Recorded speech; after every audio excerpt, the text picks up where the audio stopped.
just nzo omuntu nga muyimbi munnange nayagadde omuwa big up kale nyiza okuba nayisewe nakomyoba maybe ate nenjagala nteekewo embeera just nakikozerwa kuba nti nga njagala mukole ki muwe kakando kange akamu akongere ku mataala gayina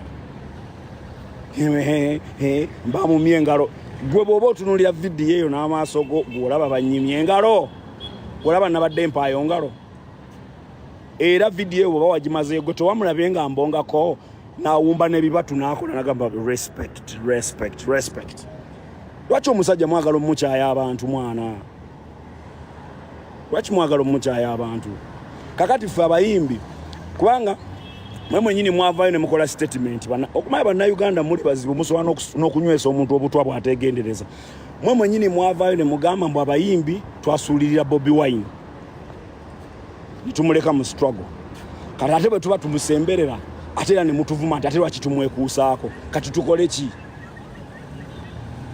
mwe mukube ngoma mwe musamira lwaki temwekakkanyaako mwana mutunuulira kati nalabye muganda wange ani muganda wange Abitex nkwagala nnyo wangulako ne album yange dda wampako ne Golden Award ne nalabye wano ku interview ngambo ebintu byange tobitegeera nze ndi mulangira tosobolera kutegeera bintu byange ebintu byange era bitegeerebwa balangira abakopi tebasobola kutegeera byange kitegeere lwaki oba ontegeera tolina kuntegeera nina kubeera bwetyo tontegeera naye ate ntambulira mu bulamu bwenjagala kolaba nnomba ekyokulya wona musically ku level wendi ndi fine kitegeera oli atanjagala is fine no worries gwe vuma jerega is fine zina ebikomenti byammwe sibisoma byammwe abanjerega jerega mujerege mumale talk naye kyembakakasa mutugjeeko olugezigezi mwana omupiira ze genda agirete tugukebereko wano tulawo agirete wano omupiira temugenda tumalako mirembe mbakakasa eno ensi yaffe nze ndi munauganda ne bwe mukola mutya ate temugenda kufuna kye mwagala nga mujjonkera bujjonkezi nga muvuma ekyo kikafu mbagambye a few moments later naffe tujja kaleeta aga katonda mugulu mama wange w'engonge naffe a few moments later tujja kaleeta nga akaseera kali katuuse tuyimba akayimba baabawaana nnyo baabawaana dda aga katonda mugulu tujjeeko olugezigezi lwammwe nammwe kyogamba ffenna tugenda kubeera bannabyabufuzi ensi kugamba ensi eyimiriddeho ku lwa byabufuzi byereere mutugjeeko olugezigezi lwammwe mwe mukole ebyammwe n'abalala bakole ebyabwe ensi erina ebintu bibiri ekirungi n'ekibi ekiramu n'ekifu mutugjeeko olugezigezi neewuunya mwana ku bintu byonna ebyabadde ku Serena era ne musalawo Ssuna yaba trendinga mwalabe nga kyekikola amakulu ekyo kitegeeza nno nti amasannyalaze gabeerawo naye nga mwebuzaabuza bannayuganda amasannyalaze nange ngalina amasannyalaze mba ngalina kubanga wabaddewo ebintu eby'amaanyi n'abantu ab'amaanyi naye amasannyalaze mwasazeewo muteekeko gange oba fofeezi temugenda kunti ekyo ebira byonna mugenda kubikola temugenda kuntiisatiisa ekyo temugenda kikola mbakakasa vuma jerega kola byonna byeyagala naye temugenda kuntiisatiisa kikikafuuwe okebera sayizi y'emipiira egyo okebere na gino mwana bategeko tuve wano ekifo gye tulimu ze kintamye kebera sayizi tugire okitegedde so baganda bange abanjagala nkiddamu baga nti nange mbaagala abatanjagala mbaagalako ekintu kimu kumpa maanyi genda mu maaso ngenda kutola olimba lwange vidiyo olimba lwange bayita I swear buli anjagala genda otypinge wali genda okonemu ka like mpesi challenge wama music wange mujanja waze abanjagala mwenna kati toyambisa akaseera kano mujanja waze endongo yange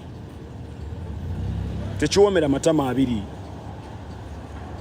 tutunulira agasajja gakulu gali eyo Bulaaya gali mu kwoza zitoilet nago gasama mbu galeeta opinioni zaago ku Mulangira Ssuna uyugira utungani mwemunooza fumi mwagivuma nolwokuba twakuzibwa we choose to keep quiet mwemunooza tetusobola bavuma naffe tusobola okubavuma naye muntu obeera nga wakuzibwa n'empisa nogamba nonyiga pulo sekisinga okuneewunyisa abasinga okutayipinga ebigambo by'ekisiru abasinga okuvuma mutaddeko profile pictures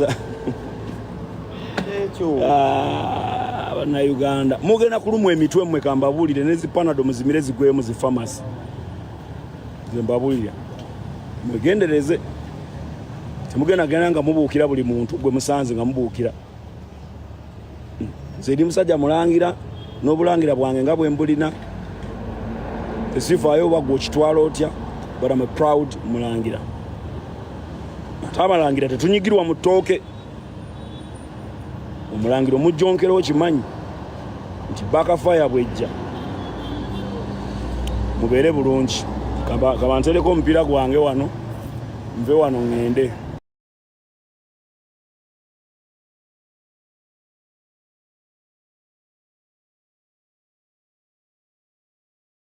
When you cannot leave behind, when you are very, very educated, osomye, and you know about sustainability, you cannot be there when you're ruling a country for 40 years and you still want to continue and you're talking about Pan-Africanism. Yet you know this country has to live to be there after you. It was there before you, it has to be there after you. What are the things that you've left behind for the continuity of this country in a peaceful way? That is something key. So if you want to talk about Pan-Africanism, you need to talk about sustainability, you need to talk about peace. Because when you're talking about peace, it's not just about you being there, peace being there when you're around. When Museveni leaves power, what kind of chaos is Uganda going to remain in too? God forbid, Museveni navao sawa zino, like nafakati, right? What happens to Uganda right now? It will be in commotion, in serious commotion right now. Buli omu waliwo abali mundawo ngalaba ye yasobola ofuga muhoza yagala kujja nga bano abalala bamukuba kikono. You know, right now if something happened like that, right? Katonda nagamba Museveni banange mututte bana Uganda mwefeeko. Right now Uganda would be in chaos. Why? Because we've not put in place strategy of how to transition from Museveni. And that's why we wanted him to show Pan-Africanism by showing all other African leaders that, hey, the country is not going to ride only on you. It has to be there. It was there before you. It's going to be here when you're around, and it's going to be here when you're gone. So that is the only sign that can show that someone is a Pan-African. Because when Museveni came, Yagambachi, about Africa. The problem of Africa is having leaders who stay for so long in power. Now, he changed the narrative. Those who stay long in power without the mandate of the people. Why didn't you say that at the beginning? Why did you stop at that only? So because you have been corrupted by power, so you have to change it to fit the current situation for you to stay in power. Anyway, we don't want to go in all that. Waliwo point ya Olivia Jayayogedde. I think she's mentioned 6 weeks. I was wondering, was that 6 weeks remaining to voting? I know voting is going to happen on 15th of January. I think that's about 8 to 9 weeks. But based on that, what is the mood like amongst Ugandans right now? Given the fact that there are only those 8 weeks remaining, what is the mood like? Are Ugandans ready for change? Are Ugandans preparing? Are they prepared? Are they feeling there is gonna be a serious change right now? Are they feeling there is gonna be a handover of power. Oh, are we going to see Museveni running away, going to exile? What is going on right now? I think that's, I need to have an answer on that one. General Ido, genda kunziramu awo, what is the mood like currently? Then waliwo Simba, I think before Simba left, yagambye simanyi foot soldiers. Lwaki, I think that was a very, very weak point. I'm sorry to say, mukulu Simba bw'oli sikunyomye, but that was a very, very weird point. Kugamba mbuno foot soldiers, engeri gye bali ba foot soldiers, why don't they actually go and train with the official government forces like simanyi police, crime preventers, over LDU, then never did. That was weird. Like, it didn't make sense at all. So you want a foot soldier to go in the police, then he becomes corrupt. He becomes, I mean, they will change his mind, of course. Why do you think most of those police officers are there? Because they really enjoy being there, because they're getting small monies that they're getting. They don't have jobs. That's why they are torturing Ugandans when they know they're not supposed to torture Ugandans. Because for them, once they know, if I torture Ugandan, Museveni is yaja kulabanga nkola and I'm paid. You know, they forget they're actually supposed to serve Ugandans. That's why you'll go to police. Police akuoganire, instead of them respecting you and listening to you, they are gonna shout at you. They're not gonna respect you because they forgot their role. So your point eyo yasimbe yabadde point mfu nnyo, I'm sorry to say. Naye yo yabadde mfu nnyo. That cannot happen. And then a point eyo kugamba mbuno, people should leave the polling. The law says police. The law doesn't say so. Yeah, auntie, but I think the law doesn't say so. But someone was trying to say like as if it is in the law. It is not. It is not in the constitution.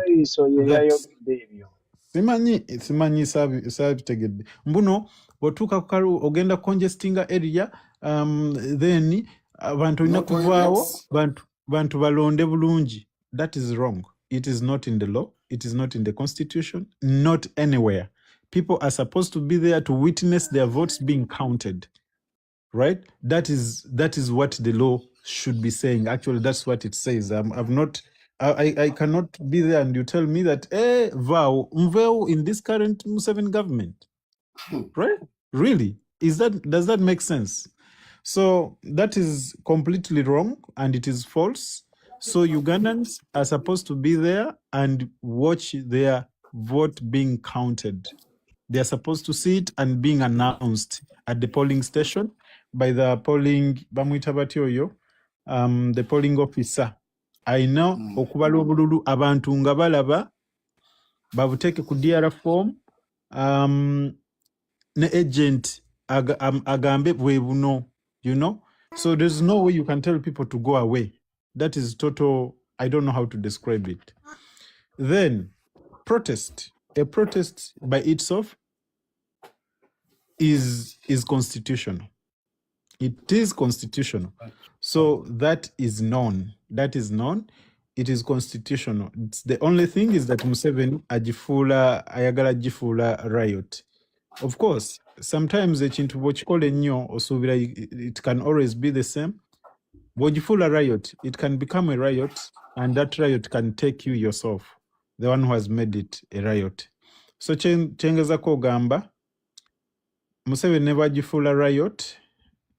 Definitely, it is going to be costing Ugandans expensively. And when I say costing Ugandans, I mean abantu bagenda kufa, but eventually the government has to change.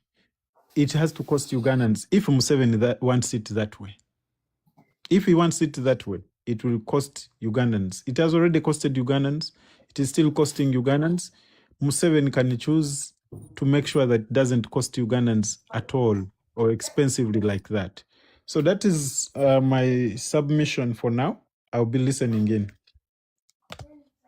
Thank you. Nze kankweyitire Baby Jayden. Webale nnyo ndaba Akasiko ali wano afane comments. Akasiko, first of all, Baby Jaden means what? Baby Jaden means what? Omwana akulidde mu kyejo, omwana akulidde like nga bamwagala nnyo. You look like he coming from an upper class Ugandan and get enjoy Yogira. That's why. Okay. Oh. Kakati, Akasiko, no one intimidates anyone unless you're forcing your mental ability to understand what people are saying. We are saying we are coming for a protest. A protest is accepted by the law.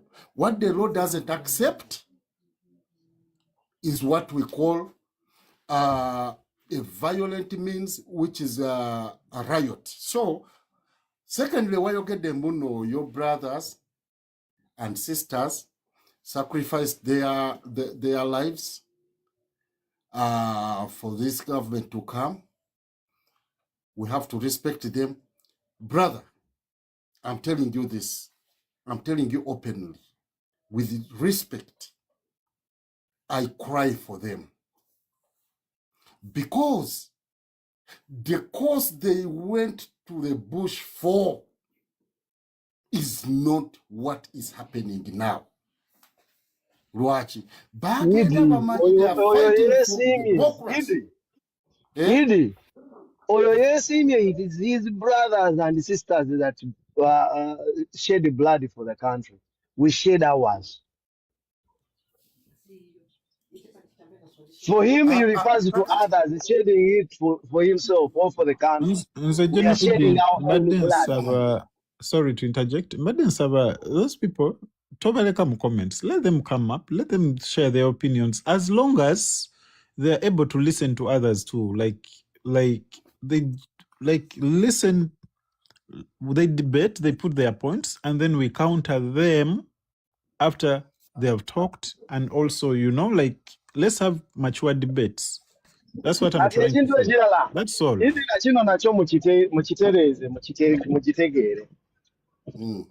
very constitution that people want very much to refer to, whenever they call upon a ceasefire on our decisions and strategies, refer them to Article 3 of the Constitution.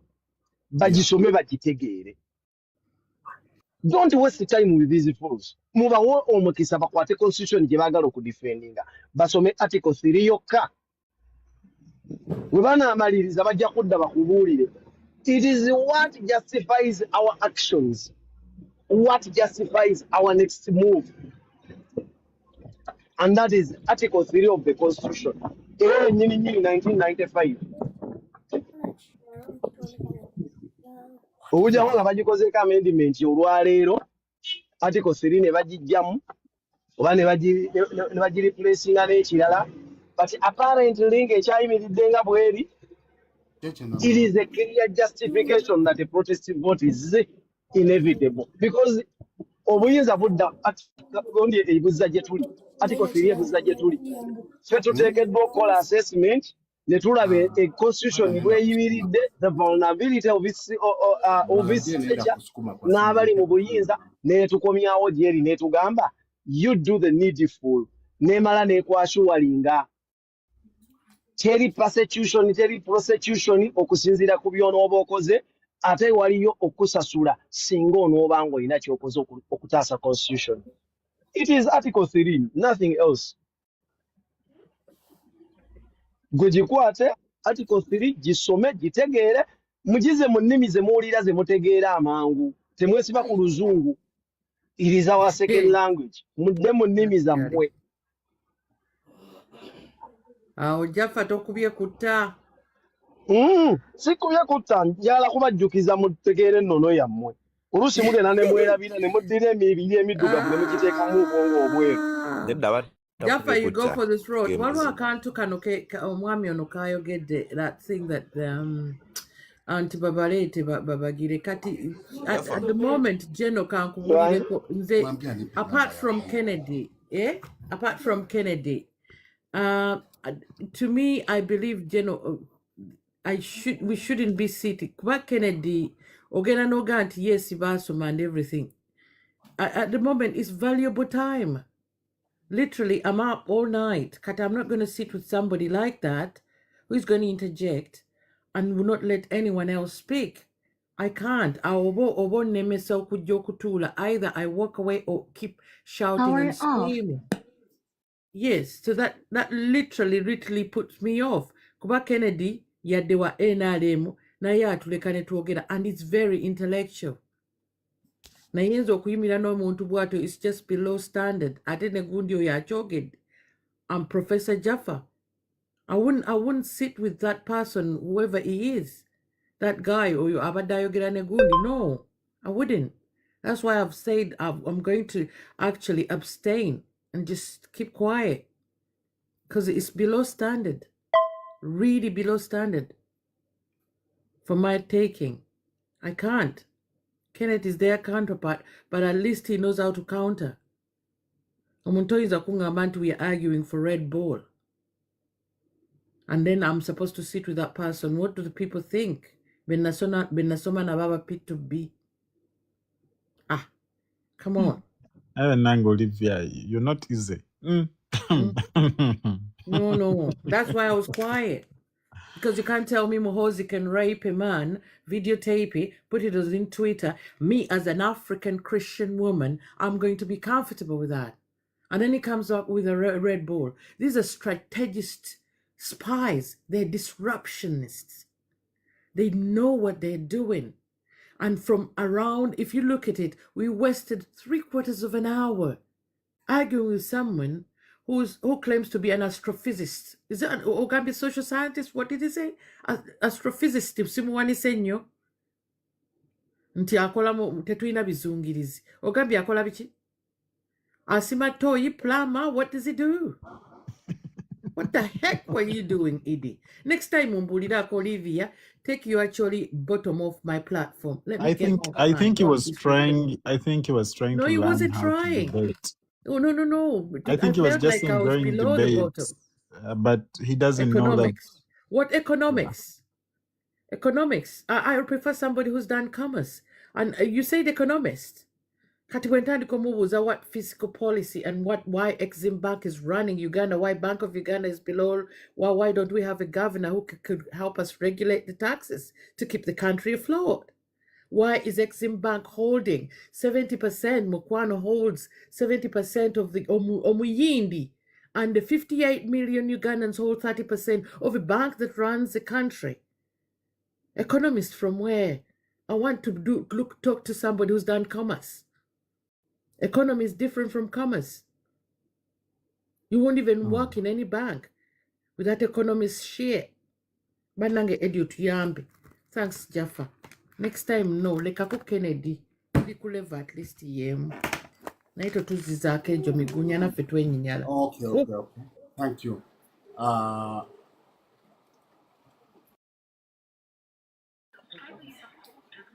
Nako.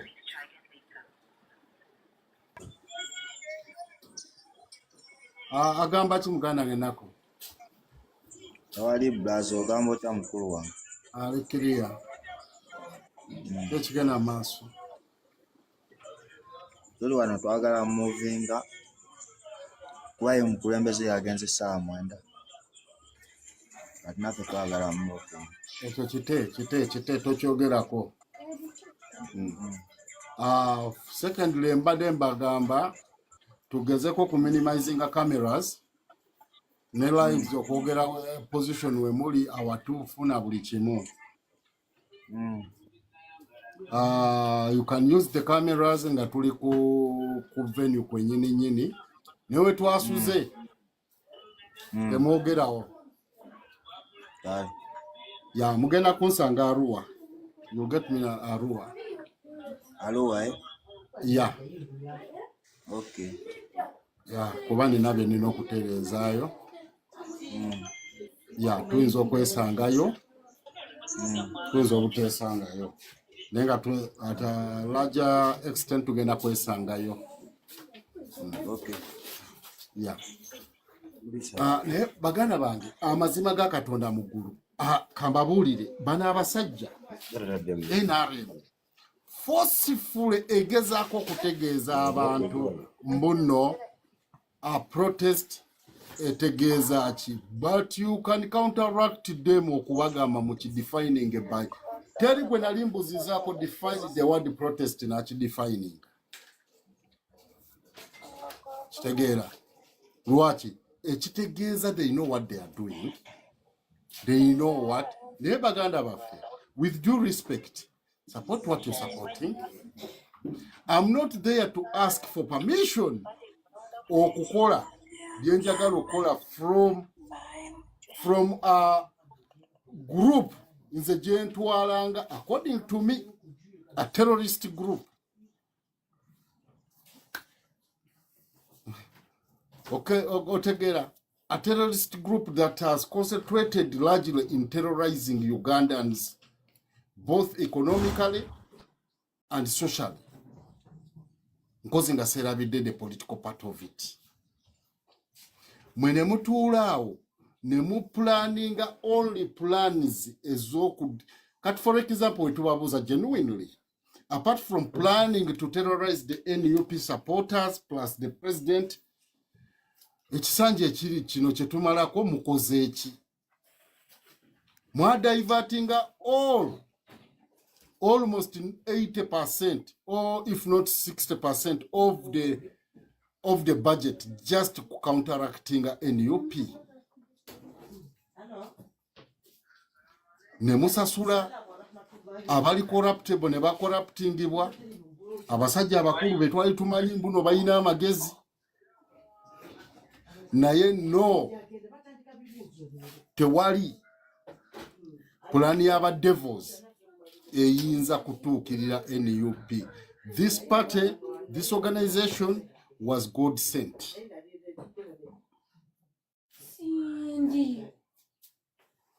Okay. Jono kanzireko wansi. Yes, kanzireko wansi mbere mu comment section naye tweyanziza platform katubeewo wano mu comment section tuleke n'abalala bateese. Kale. Nako.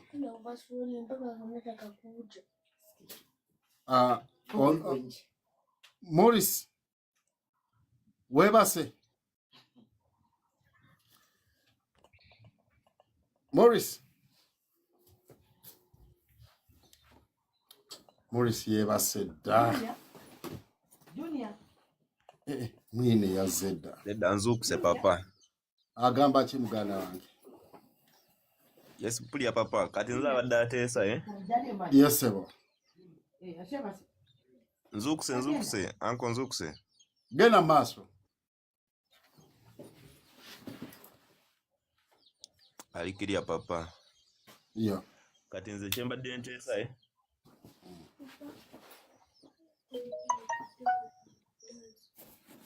Yeah, auntie, some of us let me say that we are victims. Kangamenti no omuntu avayo n'agamba nti no government eno byekoze. You can there maybe stand and credit it, but the majority abasinga kangamba obuzibu bwe tuyitamu tosobola butegeera ge mazima papa. Okiwulira?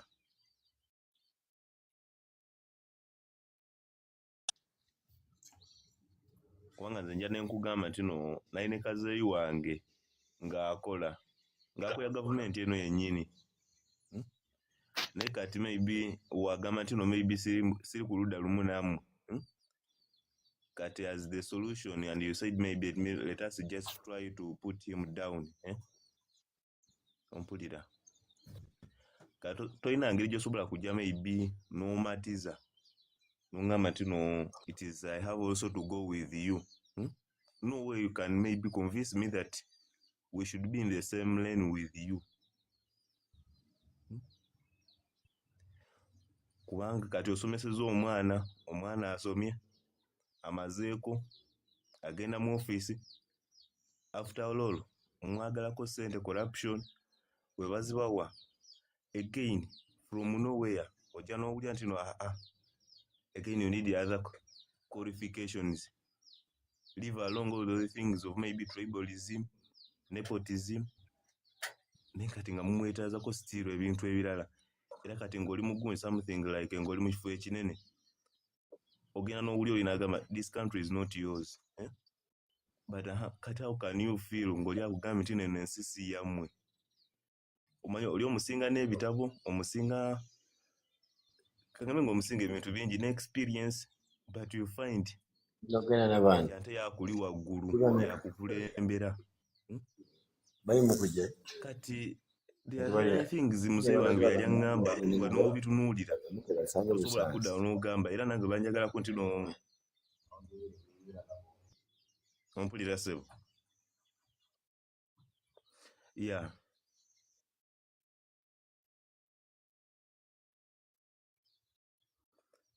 Nanti mbadde nkyakugamba nti kati ogenda n'otunuulira ekintu olina gundi ne bakola gundi, it is said to be an article that those people from the western, they are the ones who's supposed to be maybe the rulers. So bakati bana ba eastern, northern and maybe said to be central. They are supposed to be below them. Kati ze simanyi wogenda gamba tino tuli mu kusomesa abaana tuma mama ali kunsomesa tala ali mu kunsomesa, and after all I'm going to be the leader in the future. From the past till now, when we are having just only one, and of which one is dominating all positions. Are you getting me? Nga yakulira ebifo byonna byonna ebigambibwa nti kino kifo kya nkizo, ojja n'olaba kino RDC for you Justin Busia bali mu kubaleetera omuntu nti RDC wamwe naye nga amaanyi ogalaba geego. Polling stations zonna maybe these people in the system of electoral commission nga bagikulembera ng'amanya geego gawulira from the same tribe. We don't know whether it is the same tribe or just kind of location. Amanya ge bakozesa gonna in western, but the names try to resemble. No way you can resist. And these ones who are put maybe in position to say that they are the head, but you can't be the head with to a person who has the name coming from the western. And fine wajja kuteka, but when for you are just acting nga just obera obubeezi naye nga akukulira omumanyi okitegeera. Nze njagala n'okugamba nti General Idi muzeeyi wange yali waki wa police, but things came and turned wrong. Weyagamba tino siri ku ludda lwammwe, ompulira. Era what was the solution? Ne bagezaako okukola ki? Okumukakkanya. There is a certain kind, it was in 2021. We were approaching elections. By then it was around 7th January. Nga tuli mu kusemberera akalulu ne kati nga kyali mugamba this way round, Bobi Wine has to win. He was competing with these people. Ompulira.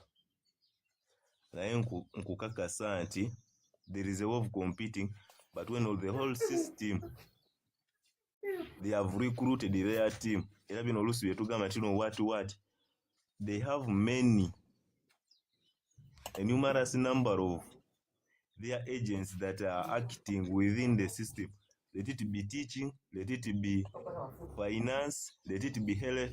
Nenga gundi yonna sectors, all sectors are full of spies. Do you get me?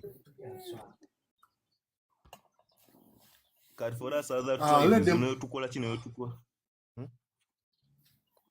For tribes, let them spy. Ffe tulina kipya kye tugamba, ffe tumugamba alaali ffe missoni yaffe kujjako eno gavumenti nga tuyita mu mateeka byennyini ge baakola. Kati agenda kusipayinga kyawo. For us we stand by the constitution. Let them act unconstitutional. Kati nze just kinyagala ogamba nti we may say that we are gonna be protesting and you say that it is gonna be peaceful.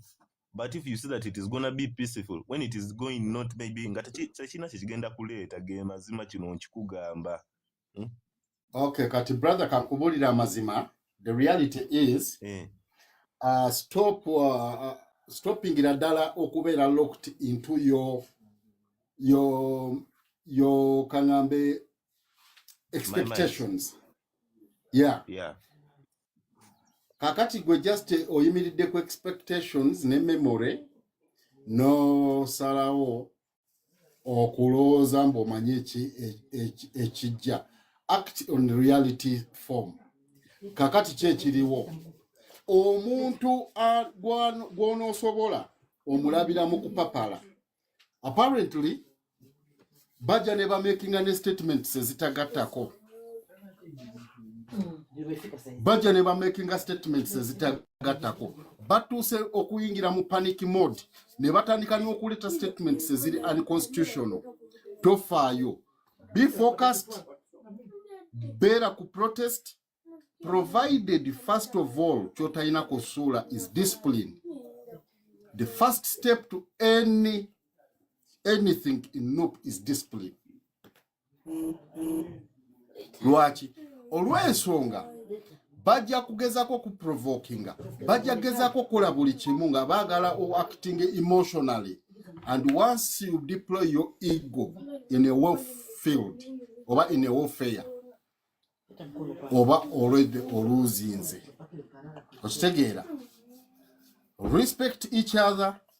Ne wabanga ine ndowooza ya njawulo fuba nnyo okunyonyola ekituufu. Okitegeera? Ffe kye tugendako it's a protest and it's our constitutional right eyatuweebwa. The constitution they made bo bennyini nnyini. Kati kye baakola bagezaako kitya. Okitegeera? So with that I call upon all Ugandans, regardless of side chi, tulekerawo okweraba in form of tribes, regions, or bachi. We must see ourselves as Ugandans. Newe weka ko butaba na magezi kulaba mwensi etaka kukyuka. We otandika okweyita muna Uganda, otandika okwerecognizing as a Ugandan. I think by the grace of God, you will start to see the truth. Mulina obuzibu bumu naddala abali mu NRM, of which sijja banenya.